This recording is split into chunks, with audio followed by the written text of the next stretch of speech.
मुंबई हल्ल्याचा मास्टरमाइंड तौर रणाला रात्री उशिरा किंवा उद्या सकाळी भारतात आणलं जाण्याची शक्यता. मुंबई दिल्लीत कोठड्या सज्ज. कसाबच्या अंडा सेलमध्ये डांबलं जाण्याची शक्यता. तुळजापूर ड्रग्ज तस्करी प्रकरणात 35 पैकी 13 आरोपी तुळजाभवानी मंदिराचे पुजारी. सरसकट बदनामी नको, पाळीकर पुजारी मंडळाच्या अध्यक्षांचं आवाहन. राजकीय कनेक्शनही समोर.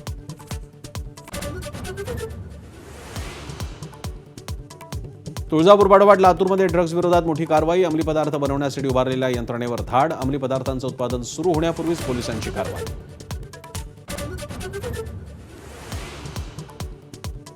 पुण्यातील गर्भवतीच्या मृत्यूप्रकरणी डॉक्टर सुश्रुत घैसासांविरोधात 2 दिवसात कारवाई. सूत्रांची माहिती. राजीनाम्यानंतर घैसासांवर आता शासनाच्या कारवाईची तलवार.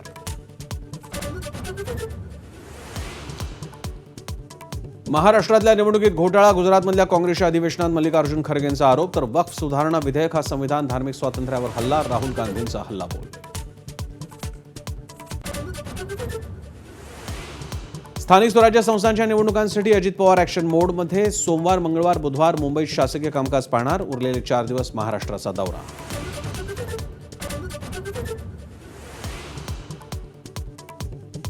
मनसेनंतर मराठीसाठी ठाकरेंची शिवसेना सरसावली. उत्तर भारतीयांना देणार मराठीचे धडे. 13 एप्रिल रोजी कांदिवलीत मराठी की पाठशाला उपक्रम राबवणार.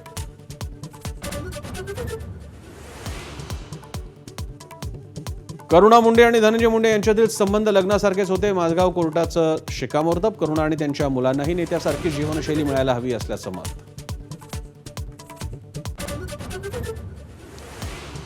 शिवरायांचा अवमान करणाऱ्या प्रशांत कोरटकरला जामीन मंजूर. कोल्हापूर जिल्हा सत्र न्यायालयाचा निर्णय. आणखी 2 दिवस कोरटकरचा कळंबा जेलमध्येच मुक्काम राहण्याची शक्यता.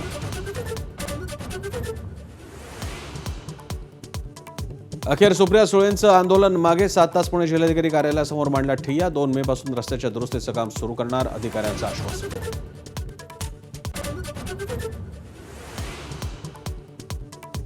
रील बनवण्यासाठी स्वतःचा इतरांचा देखील जीव धोक्यात. अमरावती शहरातली धक्कादायक घटना. रीलबाज एसटी कंडक्टरवर गुन्हे दाखल.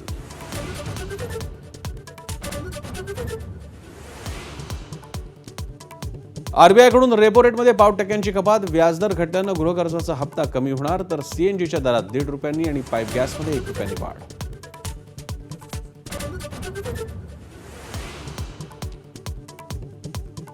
अमेरिकेच्या कारबॉम्ब विरोधात चीन पाठोपाठ युरोपियन युनियननंही थोपाटले दंड. चीननं 84% तर युरोपीय युनियननं लावला 25% कर.